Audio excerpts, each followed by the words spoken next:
Yo, salut tout le monde, c'est Gata Volgar, j'espère que vous allez bien, moi pour ma part ça va, j'espère que vous avez passé une agréable journée. Aujourd'hui on se retrouve pour le débrief du match Manchester United-Leicester City. C'était une rencontre qui comptait pour la 31e journée de Première Ligue, match nul 1 partout à Old Trafford. Iheanacho avait ouvert la marque à la 63e minute pour les Foxes et la 66e, Fred égalise pour les Mancuniens. Et avec ce résultat, les Red Devils chutent à la 7e place de ce championnat avec 51 points, 14 victoires, 9 matchs nuls et 7 défaites, à égalité avec West Ham 6e et 3 points de retard sur Arsenal 5e et Tottenham 4e. Alors mathématiquement, c'est encore possible d'obtenir le ticket pour la prochaine édition de la Ligue des Champions, mais j'ai le sentiment que plus les matchs avancent et les joueurs ils ont de moins en moins envie d'aller chercher justement cette place dans le top 4. Je sais pas si vous ressentez la même chose, mais moi j'ai ce sentiment là. Les joueurs, ils ont de moins en moins envie d'obtenir cette place qui est efficace pour la prochaine Ligue des Champions. Il y a pas d'envie. J'ai le sentiment qu'il y a une cassure, une fracture dans le vestiaire. Il y a plus de dialogue entre Ralph Rangnick, l'entraîneur, et les joueurs. Il y a plus rien. Tout le monde va dans tous les sens. Ça part complètement en cacahuète. Et vu la prestation, ça représente bien l'équipe, quoi. Enfin, tu regardes la première période, il y a le jeu il est pauvre, il y a rien, le jeu il est pauvre, il y a pas de fond de jeu. Tactiquement, c'est encore du bricolage. Tu joues en 4-2-3 avec Fernandez en pointe. Même Rashford, qui pourtant met pas un pied devant l'autre, même s'il casse les couilles en ce moment, Marcus Rashford à pas mettre un pied devant l'autre, à être nonchalant et tout.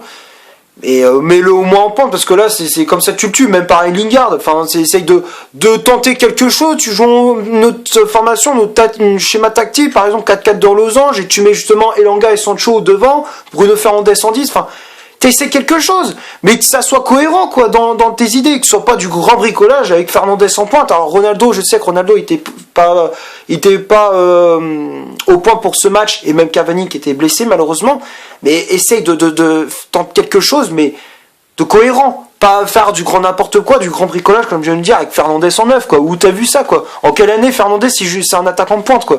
Faut arrêter.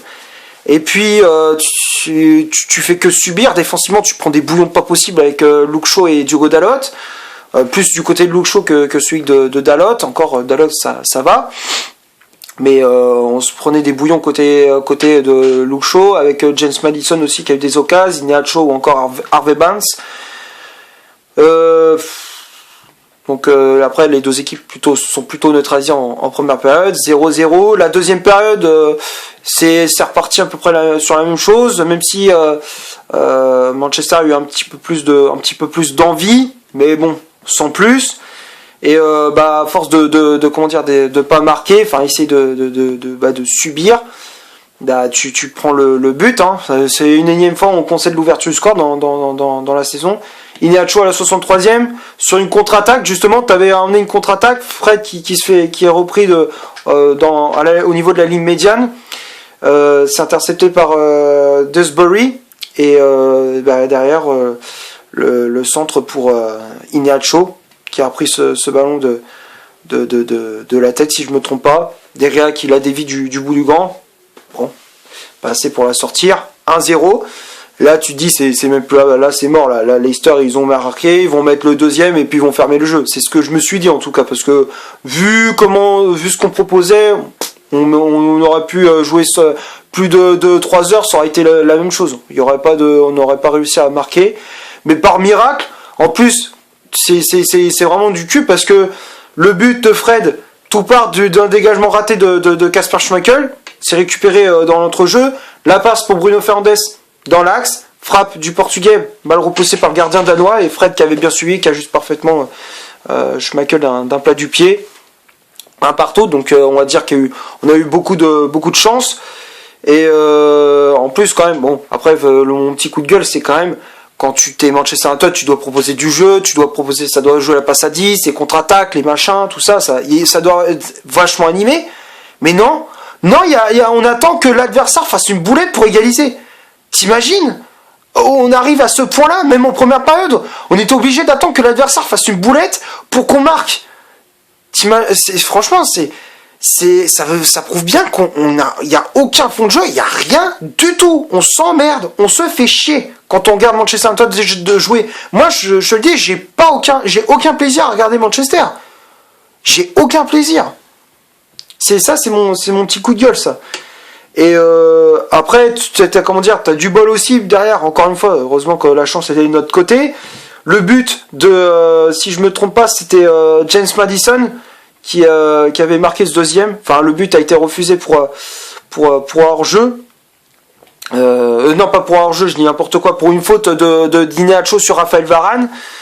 Au début, il y avait but, mais finalement, l'arbitre a été voir la VAR, et puis ça a été justement une faute d'Iheanacho sur Varane. Il y a eu un contact, Varane qui a glissé, qui se tordait de douleur.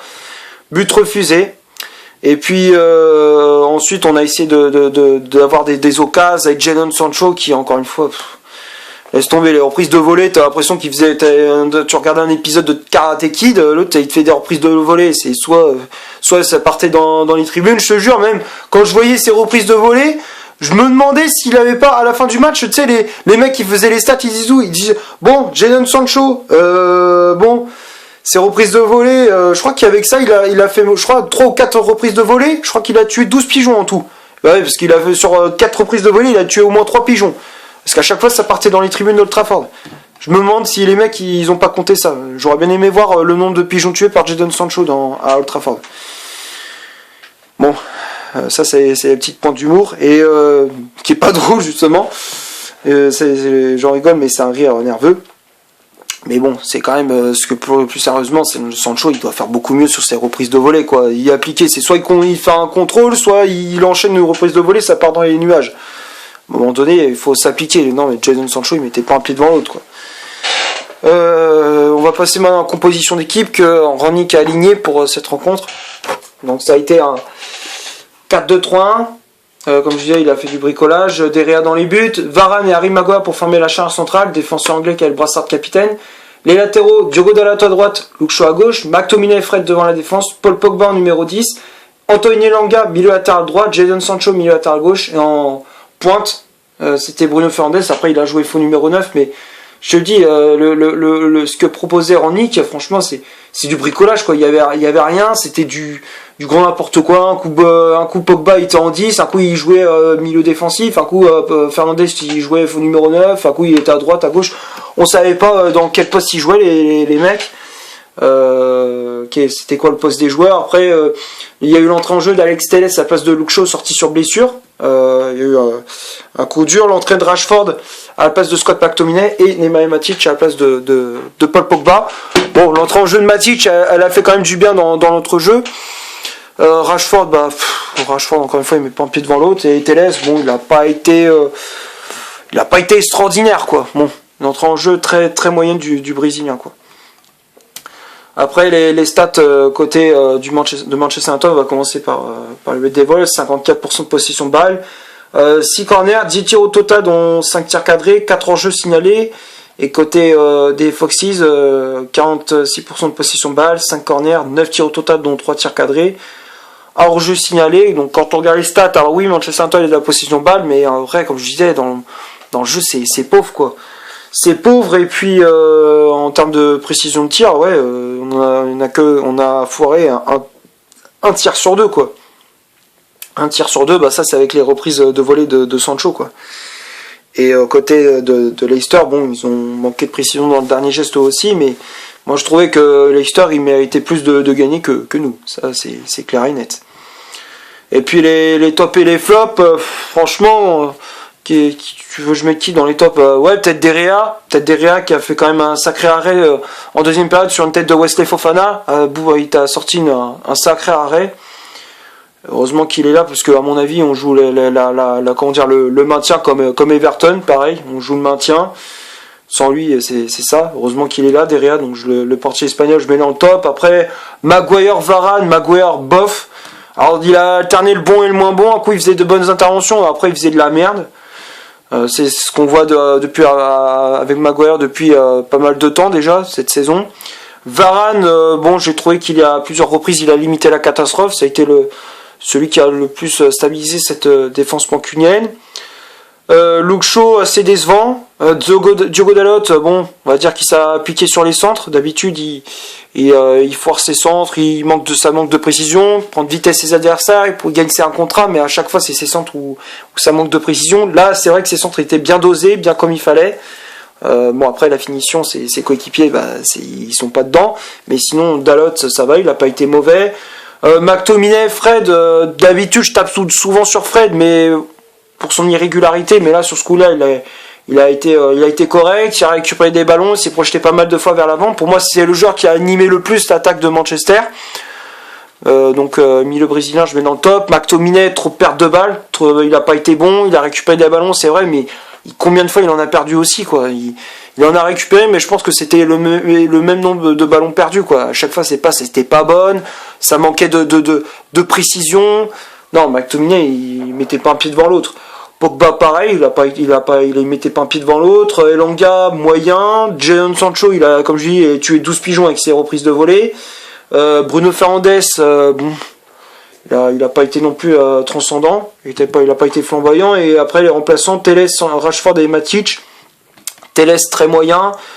Rashford, pas un pied devant l'autre. Et Matic, bon, c'est le seul pour moi qui a fait une bonne entrée en jeu, qui a apporté une stabilité dans l'entrejeu, quoi. Bon, je vais m'arrêter là pour ce United Leicester. J'espère que ce débrief vous aura plu. Si c'est le cas, vous laissez un énorme like. Tu cliques ici pour t'abonner. Tu cliques ici pour voir une autre vidéo si tu souhaites. N'hésite pas à faire un tour sur mon compte Instagram. Le lien est dans la description. Et d'ici là, portez-vous bien. On se retrouve pour une prochaine analyse. Ciao.